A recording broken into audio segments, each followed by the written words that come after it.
Հակակոռուպցիոն դատարանն այսօր որոշեց 2 ամսով երկարաձգել գործարար Սամվել Կարապետյանի կալանքի ժամկետը։ Կարապետյանն անազատության մեջ է 2025 թվականի հունիսի 18-ից։ Նրան մեղադրանք է ներկայացվել իշխանությունը զավթելուն, տարածքային ամբողջականությունը խախտելուն, ինքնիշխանությունից հրաժարվելուն կամ սահմանադրական կարգը բռնի տապալելուն ուղղված հրապարակային կոչի հատկանիշներով, որը կատարվել է հրապարակայնորեն ցուցադրվող ստեղծագործությունները կամ զանգվածային լրատվության միջոցները կամ տեղեկատվական կամ հաղորդակցական տեխնոլոգիաներն օգտագործելով։ Դրանից հետո գործարարին նոր մեղադրանք է առաջադրվել հարկերը, տուրքերը կամ այլ վճարներ չվճարելու եւ փողերի լվացման հոդվածի հատկանիշներով։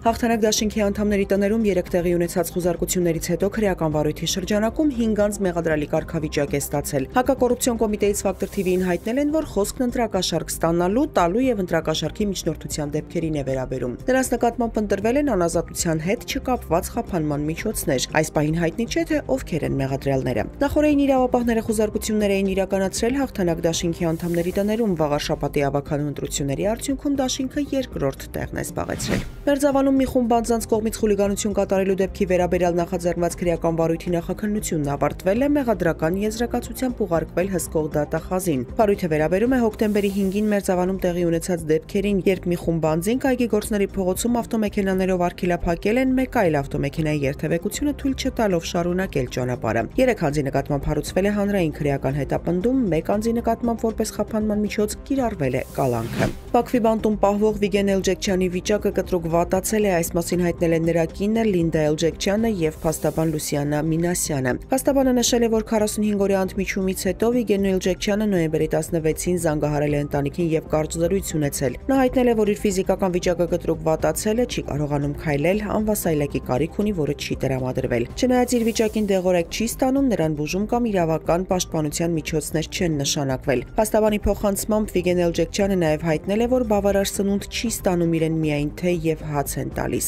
Վիգեն Էլջեքչյանը Հայաստանի եւ Լիբանանի քաղաքացի է, ադրբեջանական զինված ուժերը նրան առևանգել են Արցախում 2020 թվականի նոյեմբերի 10-ին։ Բաքվի ռազմական դատարանը Էլջեքչյանին 20 տարվա ազատազրկման է դատապարտել վարձկանություն, ահաբեկչություն, Ադրբեջանի պետական սահմանի ապօրինի հատում հոդվածներով։ Միխայիլ Սահակաշվիլիին արտահանձնելու հնարավորություն չկա, այս մասին հայտարարել է Վրաստանի վարչապետ Իրակլի Կոբախիձեն, արձագանքելով նախկին նախագահին Կիև տեղափոխելու վերաբերյալ ուկրաինական կողմի կոչերին։ Մինչ այս Ուկրաինայի նախագահի խորհրդական Միխայիլ Պոդոլյակը հայտարարել էր, որ Սահակաշվիլիի տեղափոխման հարցը ակտիվորեն քննարկվում է։ Ինքը Սահակաշվիլին օրերս դիմել էր Ուկրաինայի նախագահ Վլադիմիր Զելենսկիին, խնդրելով իրեն ընդգրկել ռազմագերիների ցուցակում։ ՄԱԿ-ի անվտանգության խորհուրդը բանաձև է ընդունել, որով հաստատում է ԱՄՆ նախագահ Դոնալդ Թրամփի Գազայում պատերազմը դադարեցնելու նախագիծը եւ թույլատրում է միջազգային կայունացման ուժեր ստեղծել։ Փաստաթղթում նշվում է, որ ՄԱԿ-ի անդամ երկրները կարող են մասնակցել Թրամփի նախագահությամբ ստեղծվելիք խաղաղության խորհրդին, որը նախատեսվում է որպես անցումային իշխանություն վերահսկելու Գազայի վերակառուցումն ու տնտեսական վերականգնումը։ Այն նաև արտոնում է միջազգային կայունացման ուժի գործունեությունը, որը պետք է ապահովի Գազայի ապառազմականացման գործընթացը, այդ թվում զինատեսակների դուրսբերումն ու ռազմական ենթակառուցվածքների ոչնչացումը։